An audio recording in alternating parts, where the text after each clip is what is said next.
Good morning students. We were going through chapter number 5. Chapter number 5 discuss कर रहे थे अपन बेटा. Till now we have discussed कि ई business क्या होता है, ई कॉमर्स क्या होता है, ई बिजनेस और ई कॉमर्स में क्या डिफरेंस है. ठीक है, ई बिजनेस और ट्रेडिशनल बिजनेस में क्या डिफरेंस है, वो सारी चीज़ें अपन डिस्कस कर चुके थे. आज अपन बात करेंगे बेटा ऑनलाइन ट्रेडिंग या online shopping, and we will discuss the process from customer point of view. जो ऑनलाइन ट्रेडिंग या ऑनलाइन शॉपिंग की प्रोसेस की अपन बात करेंगे, we will discuss this from the customer point of view.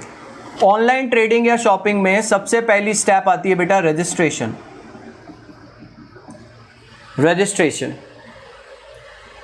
Before making any kind of online shopping you have to registered at the vendor site. जो भी seller है उसकी वेबसाइट पे आपको रजिस्ट्रेशन कराना पड़ता है. ठीक है, रजिस्ट्रेशन मतलब कि उनका एक फॉर्म होता है जिसमें आपको अपना नेम, एड्रेस, अकाउंट डिटेल, वो सारी चीज़ें प्रोवाइड करनी पड़ती है. और इसी में you have to select an password. उस पासवर्ड के थ्रू आप उनकी जो भी वेंडर की साइट है उस पर क्या कर सकते हैं बेटा, शॉपिंग कर सकते हैं. And registration is kind of a process like a process of opening an account. एक तरह का आप उनकी वेबसाइट पे जाकर अपना क्या ओपन कर रहे हैं, अकाउंट ओपन कर रहे हैं, और through this you can make the online shopping. ठीक है. Second is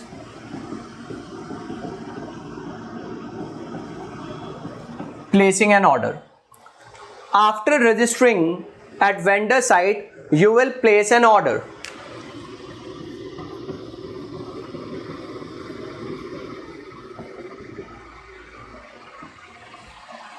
Place an order means what? कि you will go on the website, you will log in through your account, and after that you will select the goods. Like when we go for physical buying, जैसे आप DMart गए, रिलायंस गए, तो वहाँ पे trolley मिलती है. ट्रोली यानी कार्ट हो गया, जिसमें आप जो जो गुड सेलेक्ट करते हो उसको आप डालते हो और क्या लेके आते हो काउंटर पे और पेमेंट करते हो. Same as that on the online shopping you have the shopping cart. Whenever you select an goods, that goods goes into your shopping cart. जब भी आप ऑनलाइन शॉपिंग कर रहे हो, आपने कोई गुड सेलेक्ट किया, जैसे ही आपने गुड सेलेक्ट किया, that goods move into your shopping cart. वो गुड्स कहाँ चला जाएगा, आपके शॉपिंग कार्ट में चला जाएगा. ठीक है. तो आपने अकाउंट ओपन कराया, उसके बाद आप वेबसाइट पे गए. वेबसाइट पे जाने के बाद आपने क्या किया, वेबसाइट पे जाने के बाद आपने जो भी गुड्स आपको लेना है उसको सेलेक्ट किया, और वो गुड्स कहाँ जाएगा, शॉपिंग कार्ट में.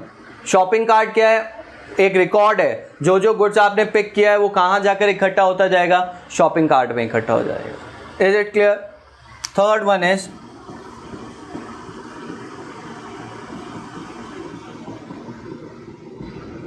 Payment mechanism. After selecting the goods the last step of online shopping is payment mechanism. आपने गुड्स सेलेक्ट कर लिया, वो गुड्स कहाँ चला गया, शॉपिंग कार्ट में चला गया. अब आपको उसका क्या करना पड़ेगा, पेमेंट करना पड़ेगा. तो next step is payment mechanism. Under this step you will select the mode of payment. ठीक है, आपने गुड्स को सेलेक्ट कर लिया, शॉपिंग कार्ट में आ गए, फिर लास्ट ऑप्शन आपके पास आता है कि वो आपसे पूछेगा कि भैया पेमेंट के लिए आप कौन सा तरीका इस्तेमाल करोगे. पेमेंट मैकेनिज्म की जब अपन बात करते हैं तो लेट्स डिस्कस अपन सम टॉपिक जो काम आते हैं. सबसे पहला हमारे लिए जो काम आता है बेटा वो आता है COD. इसका 1 नंबर में क्वेश्चन आ सकता है बेटा.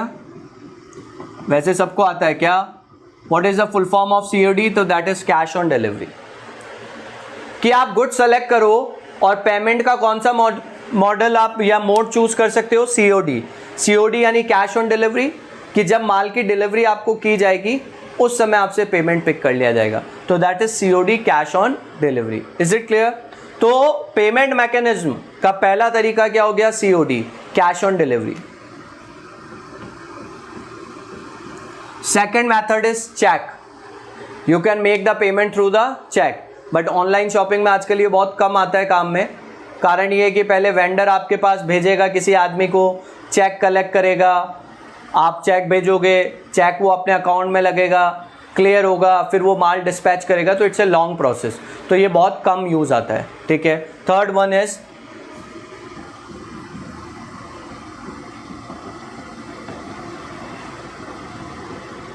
Net banking transfer. ऑनलाइन आपके खाते से, आपके अकाउंट से, बैंक अकाउंट से पैसा वेंडर के बैंक अकाउंट में ट्रांसफर हो जाएगा, that is net banking transfer. और याद हो तो बिजनेस सर्विसेज में अपन ने डिस्कस किया था, एक तो होता है NEFT, national electronic fund transfer system, और एक था RTGS, real time gross settlement. ये क्या अपन कर रहे हैं, पेमेंट के तरीके ही हैं, ठीक है। नेट बैंकिंग ट्रांसफर में क्या होता है कि कस्टमर जो है, ठीक है, ऑनलाइन अपने अकाउंट से पेमेंट ट्रांसफर कर देगा, किसके अकाउंट में बेटा, वेंडर के अकाउंट में। नेक्स्ट वन इज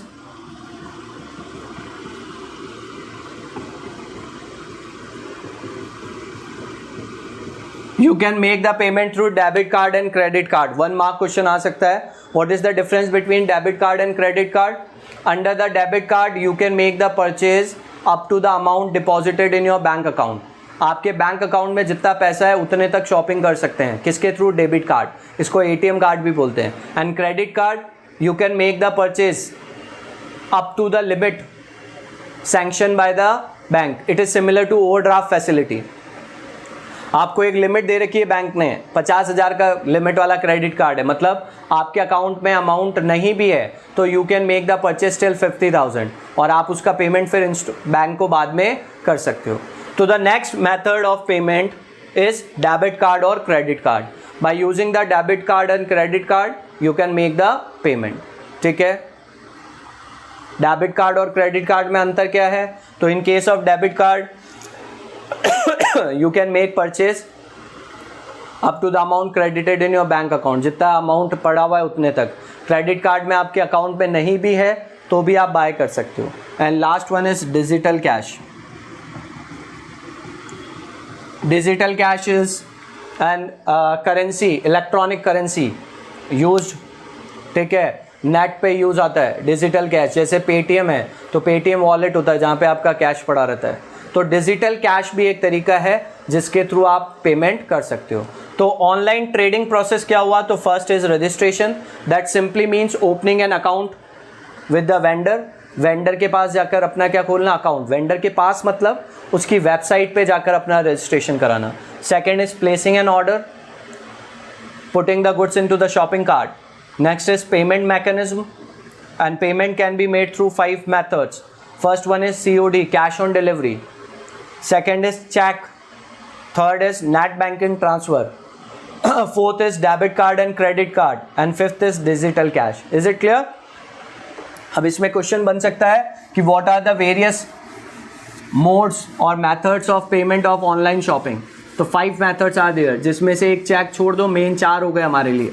COD हो गया, कैश ऑन डिलीवरी, ठीक है, या हमारे लिए net banking transfer, debit card और क्रेडिट कार्ड, और digital cash. And last topic जो अपन बात करेंगे बेटा अभी वो है e business risk.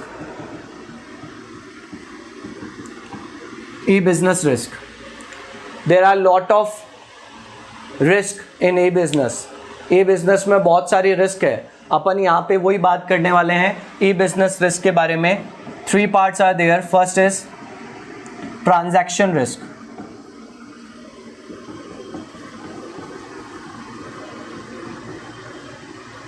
default on order taking or giving, default on delivery,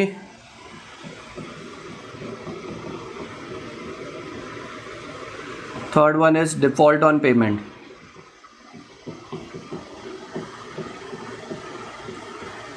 transaction risk, transaction risk का मतलब क्या है बेटा,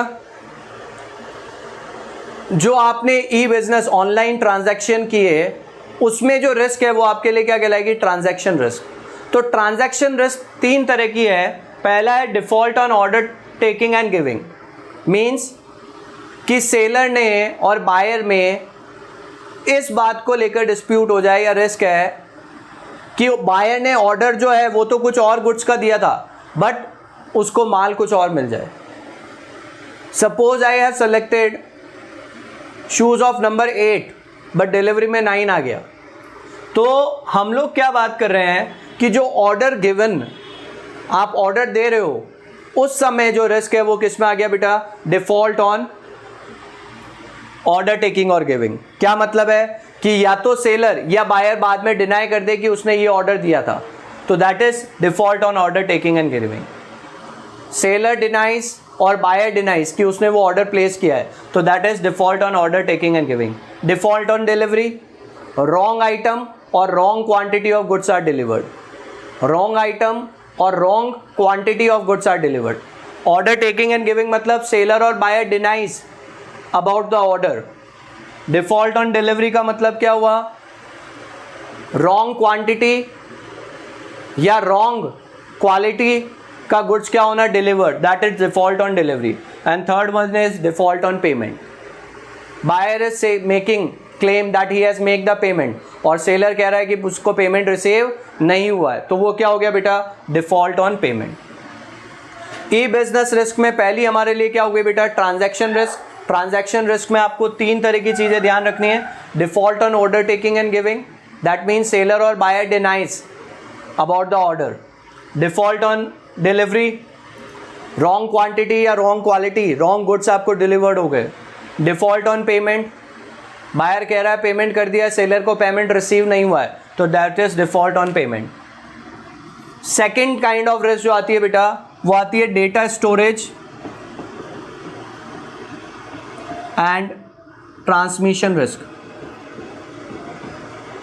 data storage and data transmission risk क्या है बेटा यहाँ पे कि जो वाइटल इंफॉर्मेशन आपके कंप्यूटर में है वो इंफॉर्मेशन क्या हो जाना? चोरी। और इसके लिए सबसे बड़ा आता है हमारे लिए, आपने सबसे कॉमन नाम सुना हुआ होगा, वायरस। हैकिंग वगैरह तो होता ही है, बट एक कॉमन होता है वायरस।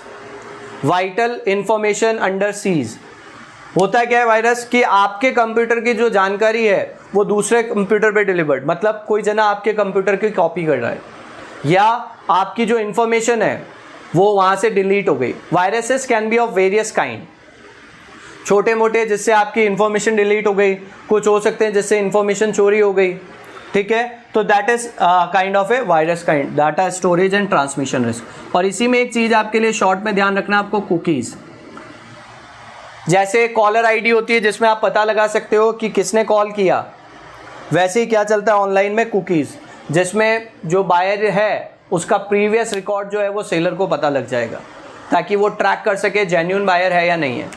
और तीसरी तरह की जो रिस्क आती है बेटा वो आती है इंटेलेक्चुअल। तीसरी जो आती है वो आती है risk of threat to intellectual property. Risk of threat to intellectual property.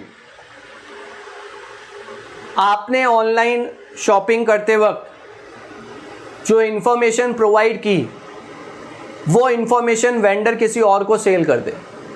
बहुत होता है, you will find lot of spam emails, spam messages. आप सोचते हैं वो कहाँ से आए?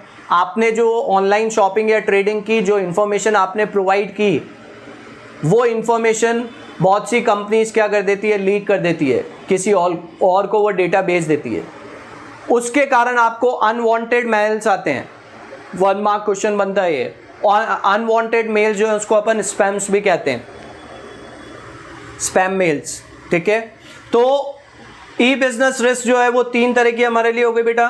ट्रांजैक्शन रिस्क, ट्रांजैक्शन रिस्क में 3 तरह का हो गया। Default on order taking and giving, seller या बायर जो है वो डिनाई कर रहा है। Default on delivery, wrong quantity या रॉन्ग गुड्स डिलीवर्ड हो गए। Default on payment, buyer is making claim कि उसने पेमेंट कर दिया, सेलर कह रहा है उसको नहीं मिला है। Data storage and transmission risk, आपके कंप्यूटर में जो डेटा स्टोर किया आपने वो चोरी हो गया, डिलीट हो गया। 2 शॉर्ट में ध्यान रखना है आपको, वायरस और cookies. Risk of threat to intellectual property, unwanted mails आ रहे हैं, आपकी इंफॉर्मेशन, अनवांटेड कॉल्स आपके पास आ रहे हैं, आपने जो इन्फॉर्मेशन ऑनलाइन वेंडर को प्रोवाइड की थी उसने किसी और को पास ऑन कर दी, तो उसके कारण जो रिस्क है वो हो गया आपके लिए risk of threat to intellectual property. तो in this video we have discuss 2 point. एक तो हो गया हमारे लिए online trading, online shopping, 3 steps. पहला registration, that means making an account with the online vendor. Second हो गया प्लेसिंग एन ऑर्डर, जिसमें आपको ध्यान रखना है shopping cart, it's an online record of goods you have selected. Shopping card क्या है? Online record of goods you have selected. Third one आपके लिए payment mechanism, 5 COD, cheque, net banking transfer, debit और credit card, digital cash. E business risk, transaction risk 3 तरह की, default on order taking और giving, default on delivery, default on payment. Data storage and transmission risk, 2 short note ध्यान रखना है, virus and cookies. And last one is risk of threat to intellectual property. Is it clear? ये हमारा chapter लगभग खत्म है, ठीक है, बिकॉज CBSE ने जो चेंजेस किए, इस चैप्टर का इंपॉर्टेंट पार्ट एक था आउटसोर्सिंग, उसको क्या कर दिया गया है? डिलीट कर दिया गया है। तो ये हमारा चैप्टर जो है चैप्टर नंबर 5 इसके साथ यहाँ पे कंप्लीट होता है। ठीक है, थैंक यू एवरीबॉडी।